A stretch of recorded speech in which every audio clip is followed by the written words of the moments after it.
Hey, welcome to the Female Founder World podcast. It's Jasmine. I am the host of the show and I'm the person behind all the Female Founder World online and in real life experiences. Today, I am not speaking to a consumer brand founder. I'm speaking to Julianne Fraser, the creator of Dialogue New York, which is literally the influencer marketing agency for people building consumer brands. I don't speak to a ton of experts who are agency builders or freelancers on the show. We're very much focused on speaking to the brand founders.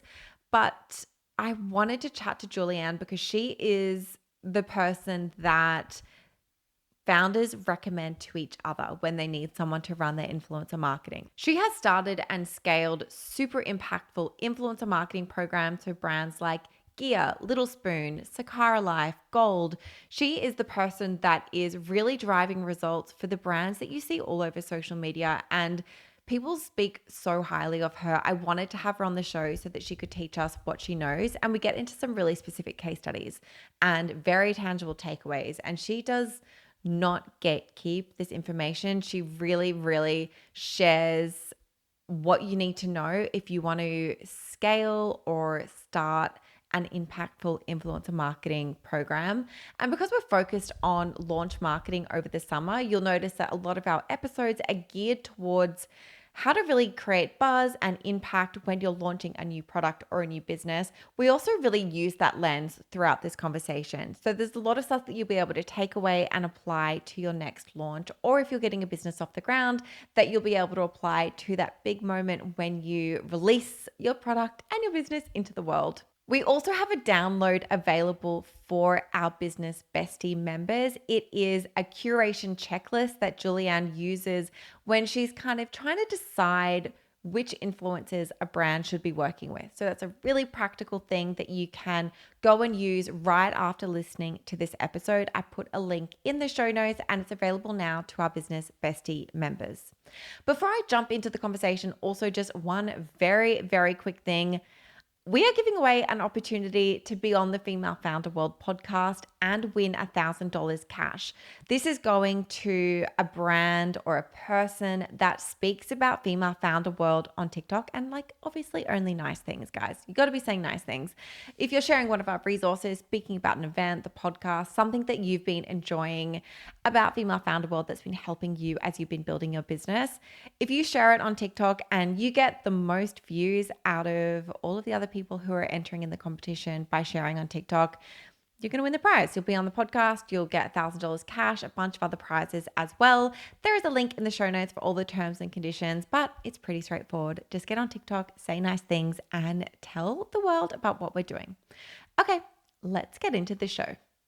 You are now entering Female Founder World with your host, Jasmine Garnsworthy. Julianne, welcome to the Female Founder World podcast. It's so good to have you on the show. Thank you so much. I'm really excited to chat with you.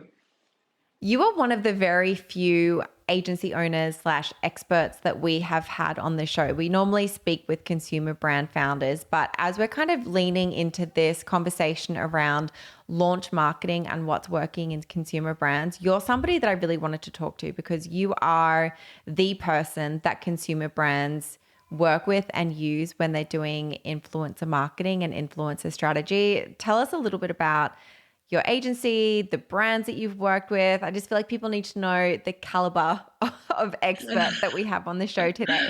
Well, thank you. I started my consultancy Dialogue about 6 years ago. I've been in this world of digital marketing for the last decade and kind of started my career around the time Instagram had launched and had the good fortune to be able to test and try different things. And during that time, I realized that, the influencer marketing world is what I lovingly refer to as the wild, wild west. It's even more crazy and wild now than it's ever been before. But there's just so many players, so many approaches, so many different creators. And over, the time I spent in-house working with different brands, building out these strategies, I realized there was a great opportunity to kind of combine the relationship and creativity side that PR firms are so well versed in, and the trackability and measuring performance that a lot of these performance marketing agencies will engage for influencer. And then also, all of these platforms that have evolved, Creator IQ and Grin and Tribe Dynamics, that really have helped automate and scale influencer marketing. And so my consultancy and my team, we kind of take a hybrid approach of all three.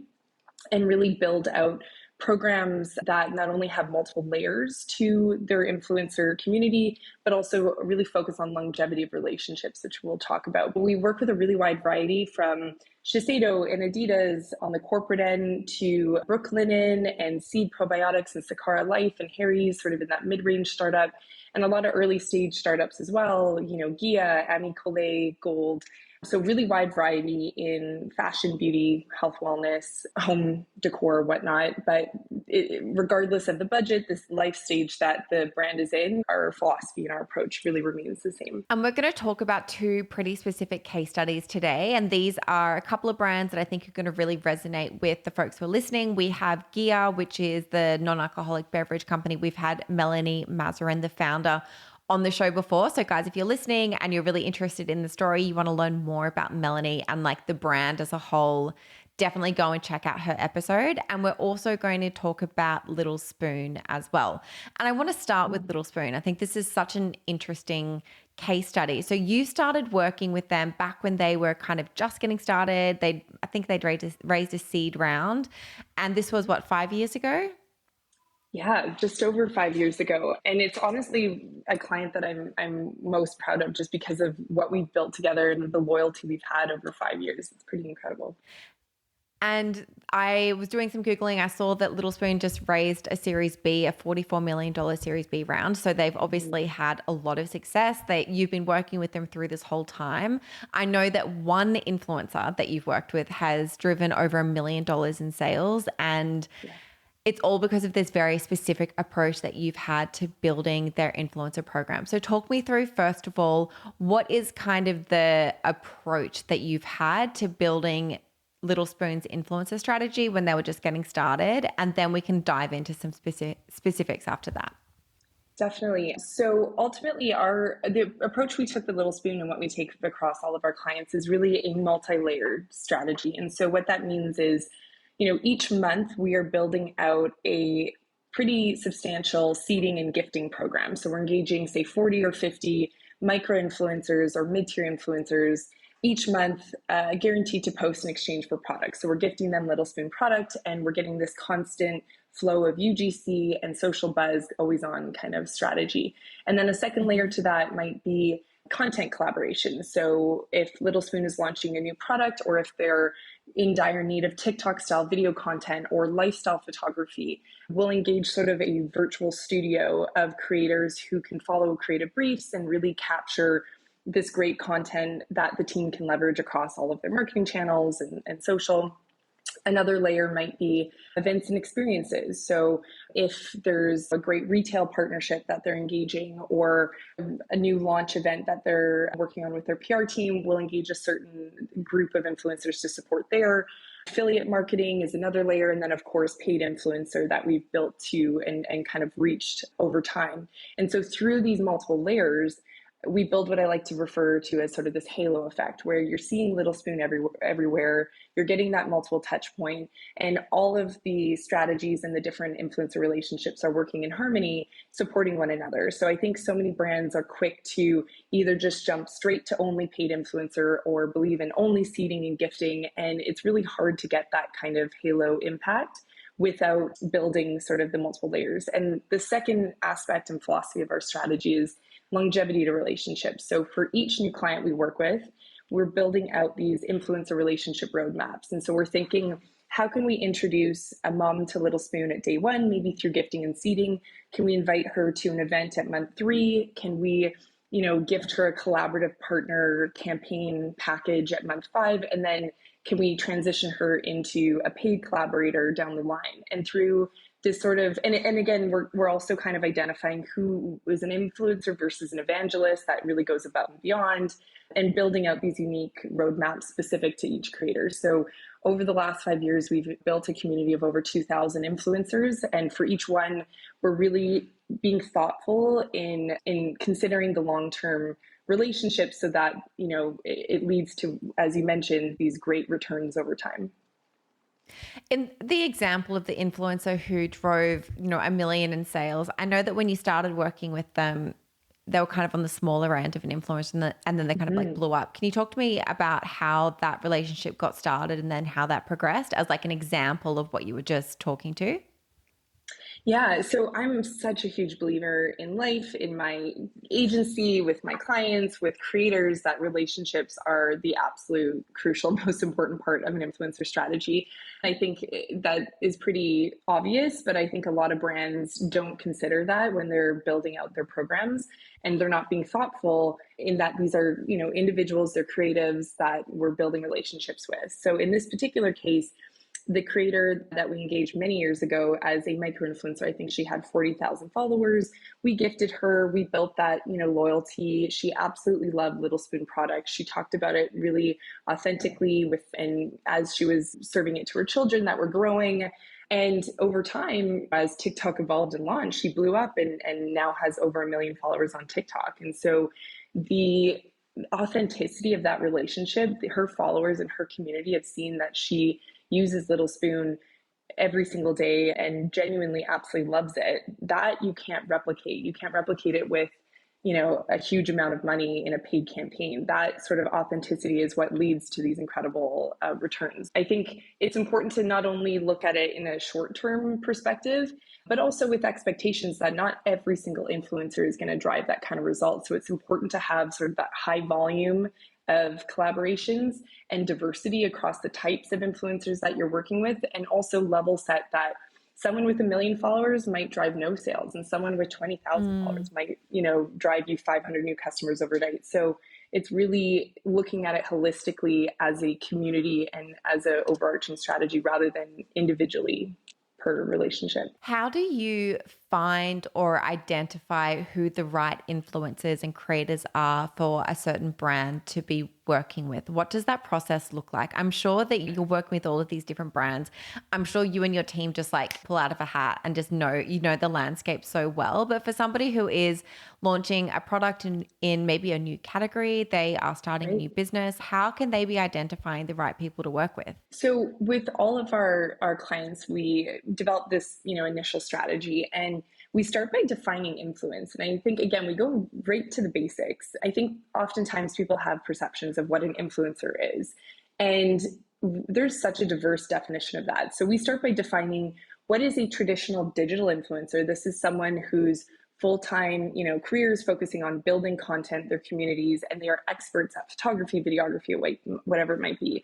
Then we define tastemakers. So these are individuals who might be entrepreneurs, activists, athletes, and they've amassed a social following as a result of their passion. This isn't their full-time gig, but they have this great influence. Then there's experts, there's doctors, nutritionists, there's stylists, there's people who are absolute experts in their field. Again, not their full-time career, but something that they've amassed over time. So it's really important to kind of define those categories and think of their right approach because if you approach a digital content creator the same way an expert, you're not going to get the results that you're hoping for. And second to that, we really kind of develop a curation checklist for our clients and making sure that we really deeply understand their target consumers. And that checklist looks like demographics. Are they in, coastal metropolitan cities? Are they in middle America? What's their age range? Where do they shop? What is their household income, hypothetically? Obviously, we're not asking each influencer for the household income, but having those parameters of demographics help us kind of narrow down curation. Then we look at the different categories. Just because you're a beauty brand doesn't mean you can only work with beauty influencers. Travel, lifestyle, moms, culinary. There could be a really wide variety of influencers who can translate your brand story. So then we define categories, values being really important. So specifically with someone like Sakara Life, we're not going to engage someone that just talked about McDonald's the day before. So we really are identifying what are the values that are important to those creators, and then the metrics, the average reach, their engagement rates and whatnot. And we present that to the client. We get on the same page. We'll tinker with that, curation checklist. And then from there, we're starting to build out our list. And yes, we have built a database of creators that, over the years, we know their dress sizes, we know their child's names, their dietary preferences. But I think if you are starting off, having that checklist and, building out your North Star of this is an ideal creator for us to work with. And then from there, you can find others similar to them. So it's definitely doable without, the really, really expensive platforms or software. It can be done at very grassroots, but I think it's so crucial to have upfront that checklist so that you're not going completely off base and engaging influencers that aren't speaking to your target consumer.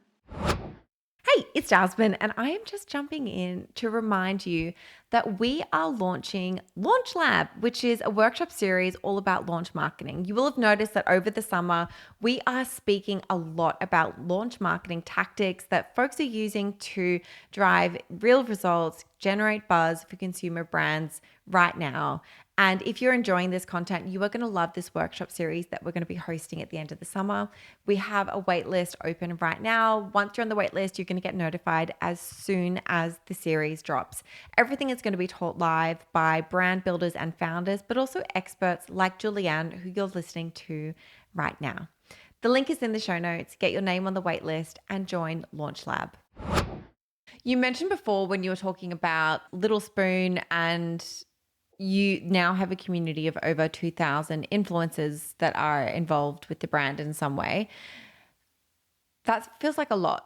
What did you start with, and how did that grow over time? I think that, folks who are maybe like starting out or who haven't really been in the space for a while, the thought of like building a relationship with 2,000 influencers feels like a really big job. What do you, Right. do you start with like 10 a month, or like what are the first steps there?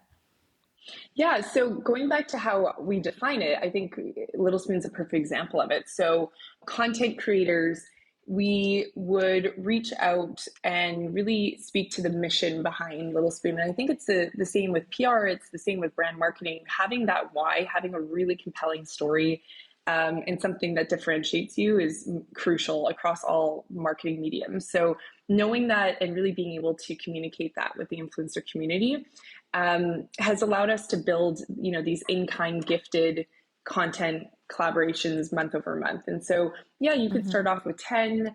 I always say that it's very much doable to hire someone junior in-house who can build out those lists, who can start the relationships, who can outreach. And a lot of that can be done grassroots in-house. You don't need an agency to do that. I think where we come in is we help just scale and build the kind of momentum over time.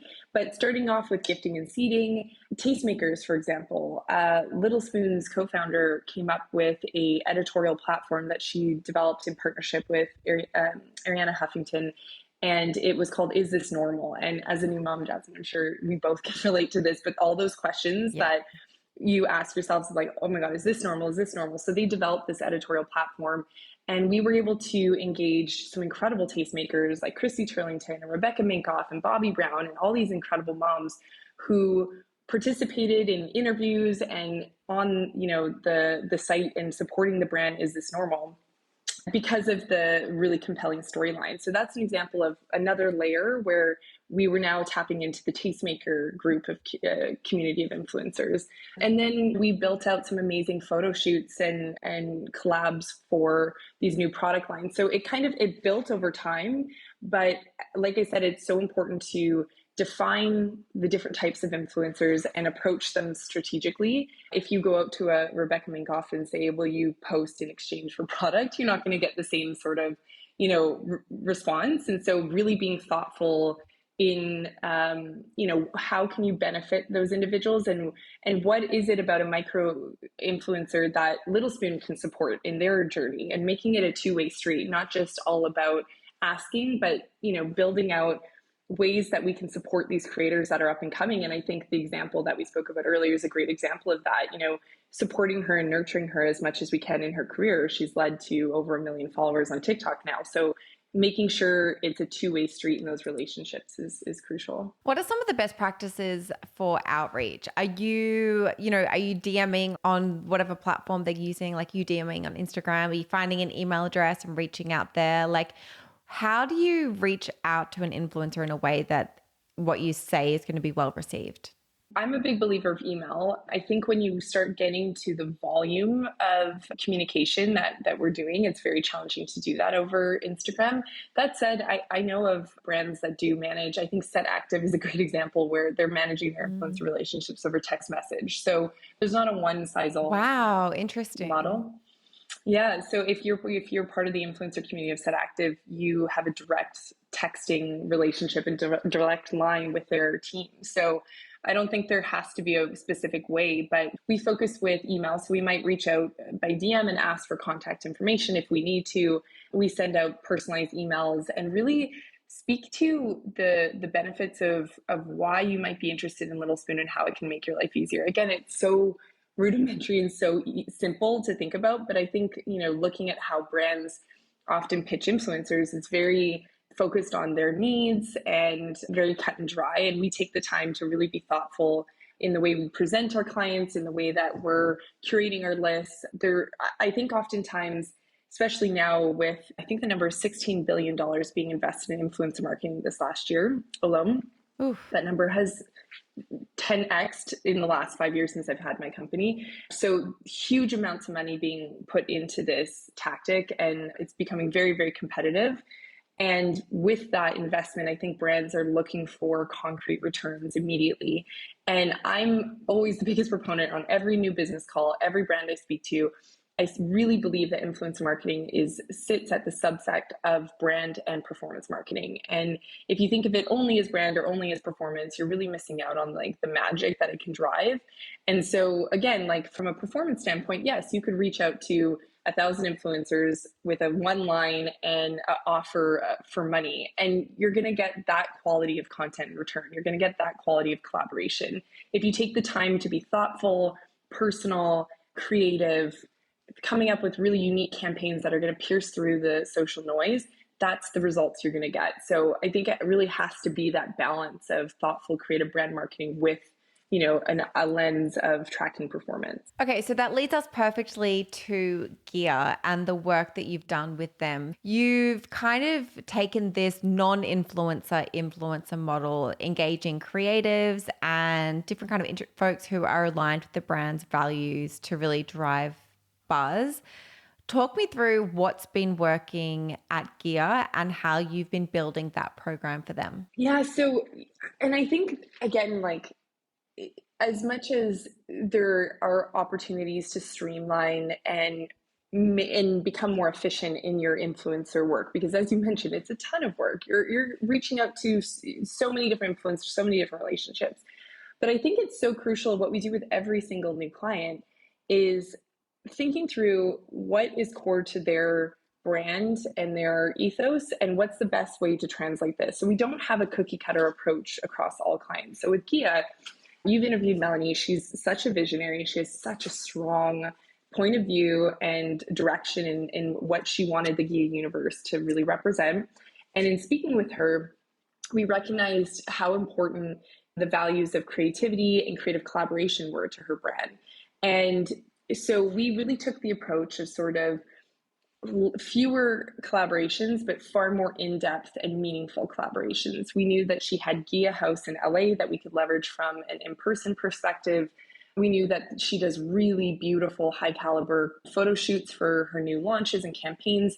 And so we were specifically looking for creatives who could activate at the physical house. So whether it be a ceramicist based in LA, or a fitness instructor that could host a great event, or a chef that could collaborate with the team to host a dinner at the house. Likewise, for content collaborations, we were finding photographers that really inspired Melanie that she could collaborate with for her photo shoots. So again, it wasn't about really, really high volume and diversity.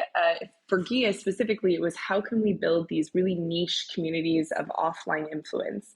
And I think Melanie really recognizes, and her team really saw the value in that and it's something that you can see rings true in her marketing strategy across the board. She's so integrated into these small communities, whether it's Williamsburg, where we live, in the retail bodegas or the restaurants. You see Ghia in these really thoughtful ways. And so we mirrored that same approach when we were building out influencer relationships, of not going far and wide and mass, but really thinking of niche small communities that have offline influence that can really offer creative value in terms of the collaboration to the brand. We kind of chatted a little bit before the show and about how Melanie and her tie to the brand has also impacted the way that you think about influencer marketing. Talk me through that approach and what that means. And for people who are working in or building a founder-led brand. How does that impact the way that you approach influencer marketing? Oh, immensely. So we've worked with quite a few brands that are founded by influential individuals. So whether it be Lo Bosworth of Love Wellness, Cali Rosa, celebrity founded, with Jada, or Gold with Trinity, I think there's a unique opportunity when you have an influential founder to really tap in and build these meaningful relationships. And I think the first question I always ask in an audit is, are you comfortable with engaging, this community just because it works for other brands? If that's not your personality, if you're not very social, or love being sort of the face of it, to force it is more detrimental than good. And so that sort of first question is, are we comfortable with it? If we are, then thinking through the different opportunities and ways that we can build direct connections with the founders. So with Melanie, again, it was identifying and trying to find out what photographers and creative directors inspired her, and reaching out to build sort of these more in-depth relationships, whether it be product collaborations or really, creative photo shoots or event collaborations. And with someone like Lo, for example, I know you just interviewed her, she's so involved in her. She's amazing. Incredible, so inspiring, and so engaged in her brand and her community that she's built. So when we just kicked off with their team, and we presented to them last week our influencer strategy, and a huge part of that was getting Lo involved and finding ways that she can really build community across the brand. So again, don't force it, but if the opportunity is there, it's immensely valuable as a part of your influencer strategy. So in a really practical sense, like what kind of things are the founders doing that's helping build those relationships? Like how do you get Lo involved? How do you get, Trinity at Gold involved? She's been on the show as well, also another amazing founder. Like what are some things that they're actually doing that's helping kind of drive the influencer strategy? I'm a big believer that influencer marketing is the cherry on top of a great brand marketing strategy. So when we're auditing and learning about a new brand, I'm asking every single minute detail I possibly can, from what is your PR strategy, your social, your content strategies, you have an editorial blog strategy, what's your CRM email marketing program, do you have retail partnerships, all of these details. And then we're finding ways for influencer to plug into all of those avenues. And so knowing that, we basically took inspiration off of Lowe's Love Club and what she's developed across many years. For people who don't know it, Love Club is like this big community of folks around the Love Wellness brand, which they do like supplements and wellness products. And it is massive. They have like tens of thousands of people in there, right?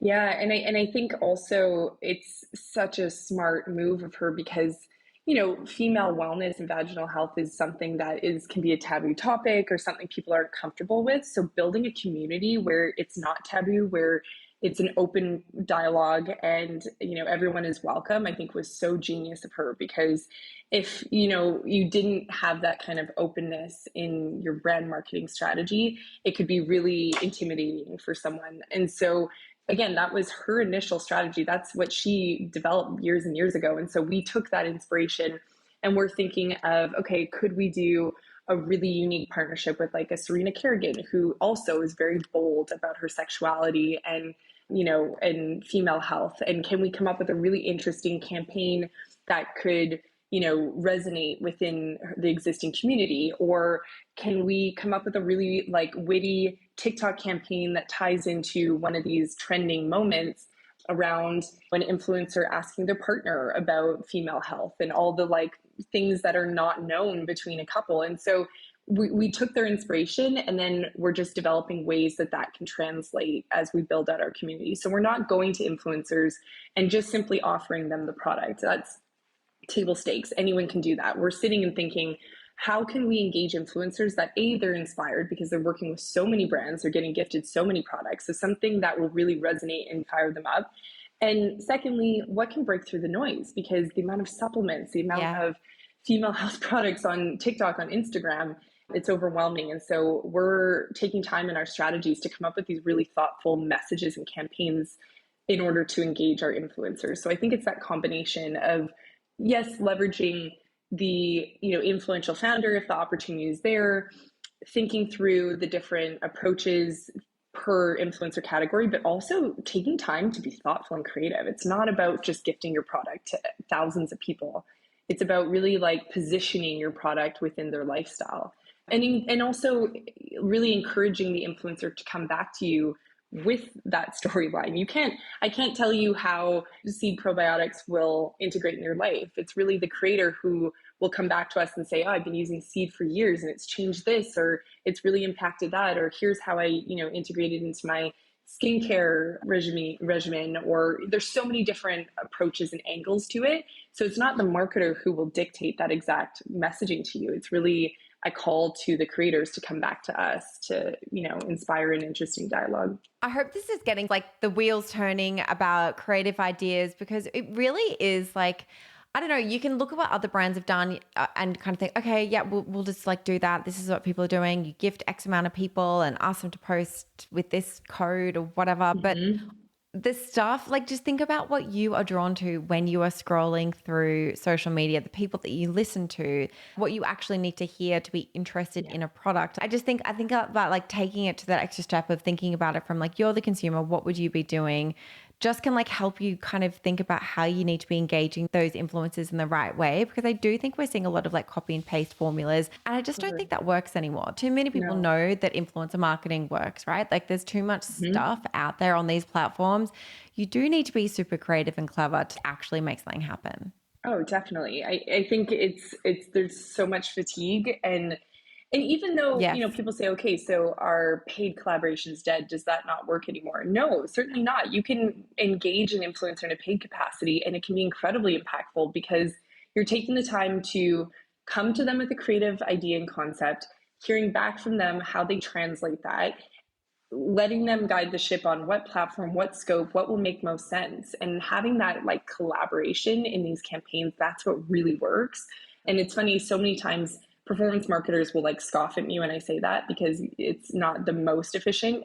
I'm sure you could take, $1 million and just like spread it across thousands of influencers with the exact same creative brief and the exact same messaging, and you'll see a little bit of return. But it's really by being thoughtful in the relationship, in the messaging, where you see incredible magic from influence marketing. There's no really like shortcut to it. We do a lot of community building. Female Founder World is a community, and now we do some of that for brands as well. And one of the things that I'm constantly telling people, and that the team is telling brand founders and marketers, is like there's no shortcut to community. It's not something that just you can like you said with influencers, it's exactly the same kind of mindset where you can just get a bunch of people and get them to do the same thing, and then all of a sudden you have a community. That brand building approach takes time and it takes energy and effort. And I think that, there was this moment where you could funnel a lot of money into paid ads, and they were so cheap that you could just use that kind of approach to scale a business. But now we're kind of figuring out that actually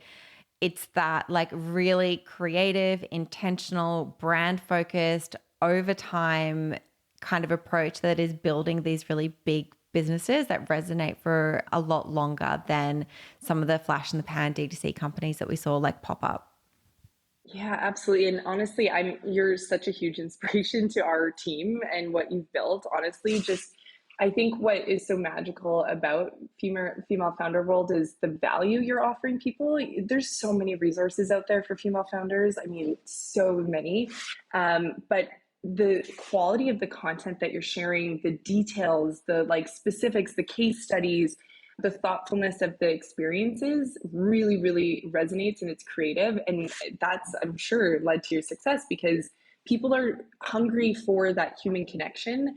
And if you just go out and copy another podcast or copy another social channel or another, event series, that's what you're going to get. The quality of work that you put in is what you're going to get out. So I think it resonates across all elements of brand marketing, events, community building, influencer, social media. Now it's not enough to just have a beautiful feed. We all know that. You have to be putting out unique, creative content that offers value. So I think it's like a unanimous across brand marketing. Everyone has to kind of level up. That's such a good message.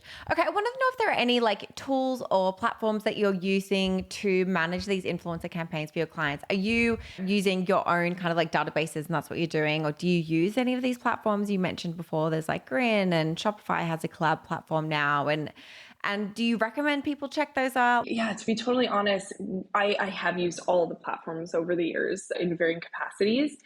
And the challenges I find with these influencer marketing platforms are twofold. First, the curation is near impossible to find creators that really embody your brand values. So yes, they have filtering parameters where you can say, I want to work with a fitness influencer who's a mom in LA with this age range. And yeah, it will spit out, a high volume of possible creators.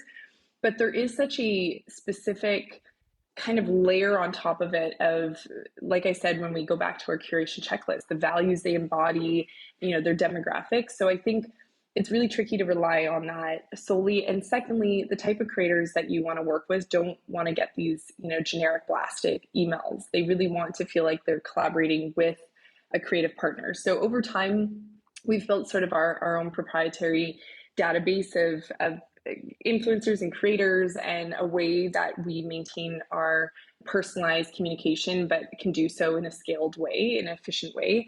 That's taken many years. And we also are an agency. If you're just starting out, I really feel like it's quality over quantity, rather than investing 5 figures a month in these really expensive platforms. You can do, the curation and the outreach in an evergreen, grassroots way, and you'll see better results than if you pay tens of thousands of dollars, click a button, blast out emails to influencers who are not really perfectly aligned with your brand.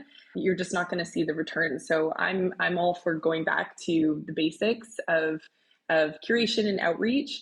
And then certainly, like I said, when it comes to a time, and I'm always so transparent with brands when we speak to them, I never start too soon with a client, because I'll tell them, like, there's so much that you can be building in-house, and you have to have that foundational brand marketing in place. And then when we come on board, when it's worthwhile investing our retainer is when we can just turn up the megaphone and scale up the program. But if you don't have that foundational base, it's going to be a waste of money and time. And a lot of that can be done in-house by the founder, by an intern, by a marketer, whatever it might be. So I wouldn't be too intimidated. I know influence marketing can feel like this really huge, massive tactic that you're behind on, and like you're late to the game and everyone's doing it. But it really just starts with like thoughtful storytelling and personalized relationship building.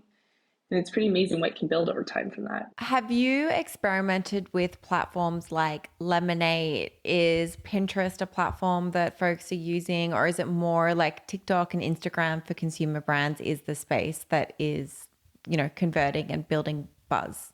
No, we diversify our strategies across all platforms, and that's done strategically, obviously, because platforms can go away overnight. And there are so many. There's like a new one every week. And it changes. Like when I think of the 6 years of dialogue, TikTok wasn't around when we started. So you really have to have that diversification across your strategy, but also it's really specific to the brand. So a product like seed and probiotics are really a complex kind of supplement to understand, to recognize the benefit on your health. And so engaging podcasts and YouTube is a really great strategy for that long form content, and the way for, creators to storytell, versus some of our beauty products are best on TikTok, or, Instagram is still an amazing platform. A lot of people are very quick to polarize and say Instagram's done or YouTube is finished or Pinterest is, and I think it's just important to some of the most incredible returns we've seen is through Facebook. So you just have to be really open to where you're reaching your target consumer and what type of creators make most sense. But definitely, I say test and try across the board. YouTube Shorts is a really great thing. We're trying Lemonade. We're dabbling in Pinterest. If you're a really highly aesthetic, fashion brand or interior design brand, there's great strategies that can, take place there. So we're open to it all. I do think what you said is so interesting about everyone saying that Instagram is over. And I hear this a lot as well. I feel like that you can also get so much anxiety as like a brand marketer or a founder thinking like, oh my God, then this is the next platform we need to be on and whatever. And it's like, just because all of the young people aren't on the platform doesn't mean that no one is on the platform, or just because it's not Right. like the fastest growing, there's still, a lot of people that are using Facebook Yes. and Instagram. And And as long as you're very intentional about who you're trying to reach, like Instagram stories converts really well for me. And you know totally. what I mean? Very well. That Yeah. worked really well. And it's a very specific person that is watching Instagram stories and that is engaging. And like TikTok, I haven't figured out. So it is really interesting. I don't discount those platforms just because they're not sexy at the moment. And I also think I'm always so like I really guide my clients in that as you know, as many creators know, there's so much time that goes into creating content specific to platforms. And if you launch on TikTok just to launch on TikTok and you're not producing like 5 videos a day and really creating your voice and a way to diversify, it's all for nothing. And it kind of looks worse to Yeah. be on it and not nurturing it. So less is more. Focus on the communities that make most sense and don't feel the pressure to go across the board and launch on every single platform, because it'll do a disservice again not to go about it strategically. Amazing. Yeah, that's really good advice. Okay, Julianne, the last question I ask everyone who comes on the show, you are an expert in influencer marketing, yes, but you're also a female founder yourself. You are building this incredible agency. What is a resource that you want to recommend for other people who are out there trying to do something similar? So something I really believe in strongly is that in order to build online influence, you have to find inspiration offline. And I think so Yes. often we can get so focused on like just wrapped up in social media, and it really becomes an echo chamber. And I think of this personally on a in my personal life. For example, I just designed a nursery for my daughter, and the first thing I did was create a Pinterest board and a very kind of uniform trend driven design. And it was my husband who was like, nope, like I'm going to challenge you to scratch that board and design something entirely offline. And so we watched like vintage films, and I have a subscription to French AD, and we were, walking by galleries, and I was getting inspired by color combinations and, different aesthetics that you can't find through social channels. And so I've seen that, firsthand of how that's really made me a better marketer and a better creative by finding inspiration offline, and also just, more fulfillment. But I've actually taken a step further, and for my team, we now have monthly creative mornings where every 4 weeks, a Tuesday morning, the team has offline, and the only mandate that I've given them is to seek inspiration without your phone. And so some of them have gone to like photography exhibits. Some of them have, they might want to watch a morning matinee. They might want to read the New York Times from start to finish. Like totally might want to try out new cooking recipes. It doesn't matter. But we just started our first one last month, and it was pretty insane to come back to the drawing board when everyone shared what they did, how it inspired them. And I can just see in our brainstorms when we're coming up with new concepts, again, because it's so saturated, so competitive, so repetitive on social media, we're coming up with new iterations. One of my team members is an actress and loves film, and she's coming with like references from old films for our campaigns. And another one currently is in Paris and living there for 6-7 weeks, and she's pulling inspiration from the culture of France. And so allowing my team to really seek and find inspiration offline, we're such better marketers and we're doing such better campaigns. Wow. So I'm a huge proponent of it. And it's ironic from a founder of an influence marketing agency to be like, get offline. Yeah. But I think you have to do it. You've got to get out of the echo chamber. That is just, such a clever idea. Julianne, thank you so much for coming on the show. I'm going to put a link to where to find you, where to find Dialogue in the show notes so people can check you out. But I appreciate all of your insights. I've said this already in the show, but you are the person that every brand speaks about and recommends when they're talking about influencer marketing. So we just had to have you on the show. Oh, I so appreciate it. Thank you so much for the chat. Quick shout out to all of our Business Bestie subscribers. If you are loving the show and you are building a consumer, CPG, or e-commerce business, or you're about to build one, this membership will give you access to the people, experiences, and the tools that you really need to build your dream business. Head to femalefounderworld.com/subscriber for more.